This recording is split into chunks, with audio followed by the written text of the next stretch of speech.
Под Белгородом был сбит военно-транспортный самолет России Ил-76. Эта новость вызвала очень большой резонанс в сети, в мировых СМИ, потому что российское военное ведомство заявило, что на этом борту перевозили украинских пленных для обмена. Давайте с вами обсудим, что это. Провокация ФСБ, дабы сделать такую хорошую мину при плохой игре, мол, вы наш самолет сбили в нашем тылу, а вообще-то вы своих поджарили. То есть вот они это так пытаются превозносить, что, мол, вот это вообще-то вы себе же подпалили пятую точку. Да, но вы же как бы сразу чувствуете, что это что-то очень похоже, когда взорвали самолет с Пригожиным. Да. Конечно, мы трупа Пригожина еще не видели, это тоже правда, но само действие очень похоже на все это. Очередной раз там можно говорить, что там они, эти украинские пленные, там гранатами друг друга забрасывали, вот и поэтому там и погибли. Так что это такая очень похожая, такая действие, которое повторяется у Путина. Вот Путин любит такие вот спецоперации. Что там было? Что известно конкретно?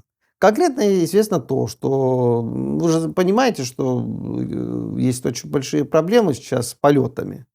Поэтому какие-то ВИПы попытались попасть на этот самолет. Им было запрещено туда, чтобы там полететь этим самолетом. И это очень важная вещь. Это показывает, что шла спецоперация. Второе. Были ли там украинские военнопленные? Мы не знаем это. Но вы можете быть уверенными, даже если их там не было, что-то готовится против этих украинских военнопленных. Их наверняка попытаются убить, попытаются их ликвидировать. Сейчас просто вот они говорят, что они погибли в самолете, а на самом деле, конечно, там будут казнить где-то в другом месте. Так что это типично для Путина провокация, такая спецоперация, этюда такая, самыми различными действиями, дурит украинцев, там бедные Зеленский мечется, не знаю, там может быть и там и были пленные, потому что было план именно в этот день делать обмен, а может быть они там и были, он отменяет все мероприятия, понимаешь, попытается получить информацию, нервничает по поводу этого, конечно. Кто их вообще сбил, этот самолет? Ну, говорят, что украинцы сбили, украинцы повторяют, да, мы это сделали. Вначале они так говорили. Потом, конечно, видишь, когда, может быть, там были украинские пленные, это стало не очень популярной идеей, но очень может быть, что, конечно, украинцы очередной раз никакого отношения этим действиям вообще не имели. Это спецоперация Владимира Владимировича, который просто убил очередной раз целую кучу российских летчиков для того, чтобы играть такую игру. Да, это есть, это вот стиль Владимира Владимировича. Нам хочется каких-то простых каких-то вещей, но как и пешные этюде нету ничего простого. Там все продумано, как влиять на международную общественность, как делать так, чтобы украинцы выглядели дураками, там показывать звериный характер украинского бандеровского режима, который убивает собственных украинцев, понимаешь? Ну и так далее и тому подобное. Это обычно такая КГБшная этюда. И поэтому вы видите, сейчас выступили уже несколько руководителей западноевропейских спецслужб, бывших и нынешних, которые указывают, что это вся действие провокация, что никаких пленных там на самолете не было, может быть, тащили они какое-то там оружие, но это тоже не очень, но понятно, что самолета нету и погибли российские летчики. Я думаю, что нужно обозначить, что даже если по ошибке Украиной был сбит этот самолет, где находились украинские военные для обмена, это никоим образом не возлагает на них вину, потому что военно-транспортный самолет это средство для перемещения военных грузов, которые применяются против Украины. Соответственно, по всем мировым нормам это легитимная военная цель. А вот перевозка в таком транспортном самолете пленных, это как раз и есть нарушение всех международных норм, всех Женевских конвенций, и именно это и является военным преступлением России.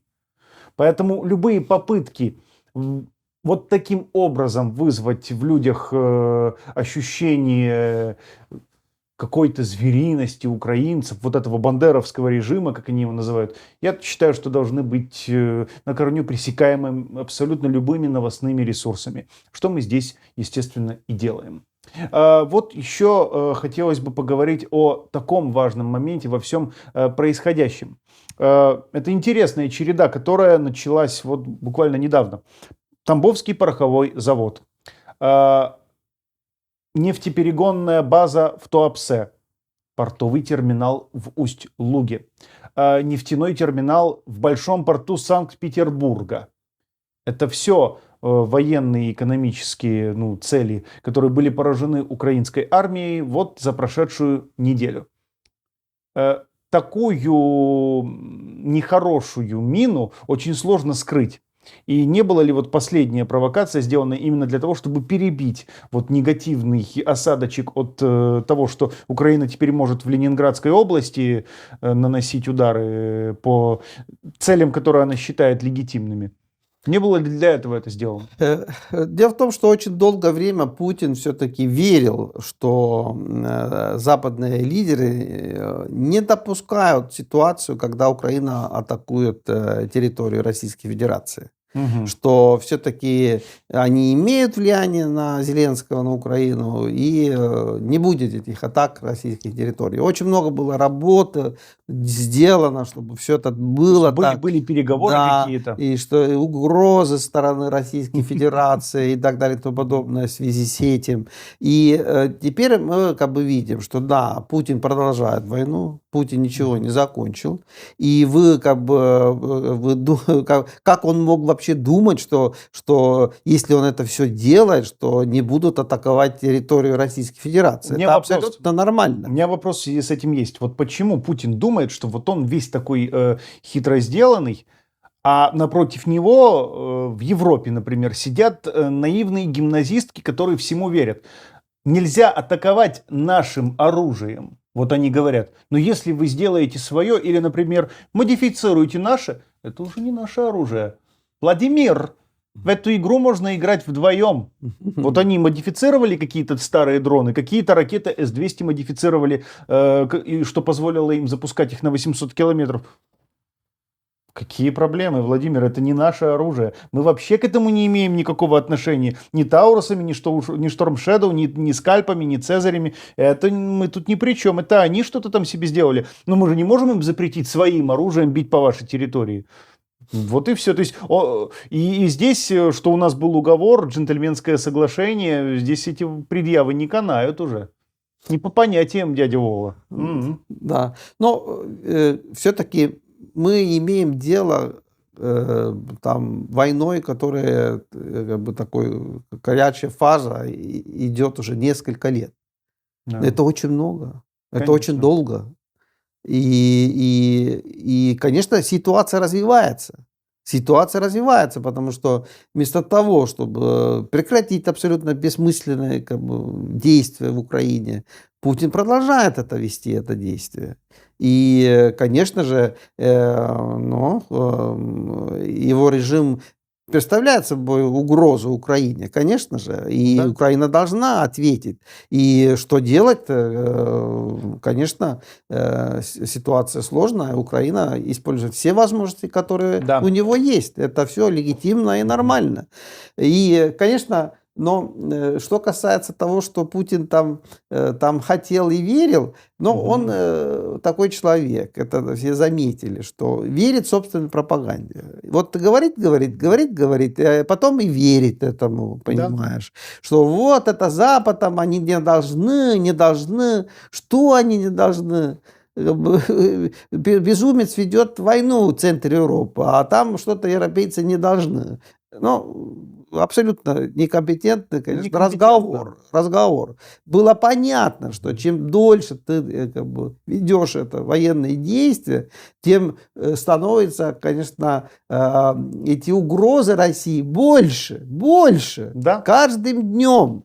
И вот мы видим вот последняя оценка российских экспертов, которые говорят, что все-таки Россия не готова ситуация, когда ему приходится воевать на собственной территории. Но это вообще не готово, понимаете? Вся эта махина российская оказалась. И вот от этого вот этот кризис, от этого вот и придумывают там всякие спецоперации, конечно. в том числе этим самолетом. И что здесь как бы очень важно, чтобы вы как бы четко все поняли. К сожалению, Путин мстительный мелкий человек. Сейчас нависла смертельная угроза над этими украинскими пленными. Он и прям может их кокнуть.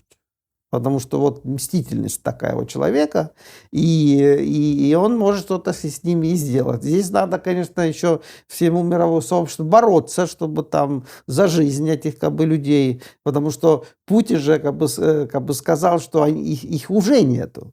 Он врет, они еще есть, они еще не погибли. И думаю, там всем как бы странам как бы серьезно надо как бы думать, чтобы спасти этих людей. Там, если надо, там еще там чем-то там угрожать этому Путину, как бы его режиму.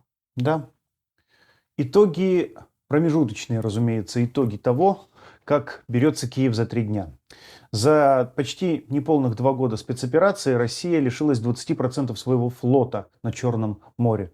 То есть сейчас это в полном смысле и флотом нельзя назвать. Ну так, продвинутая береговая охрана. И согласие и несогласие России участвовать в зерновой сделке теперь никого не волнует. Потому что мало того, что флагмана не потеряли еще в первые месяцы войны, но сейчас об этом просто уже не может быть и речи. Флот заперт. 700 дней санкций нанесли ущерба российской экономике гораздо меньше, чем 2 дрона, которые долетели в порт Усть-Луга в Ленинградской области. Восстановить этот терминал будет очень сложно, а именно через него Россия вела свою торговлю нефтью на Балтике, ну и, естественно, вывозя это за территорию своих территориальных вод. Выводы делайте сами. Нужна ли вам такая Россия? Нужен ли вам такой президент в будущем?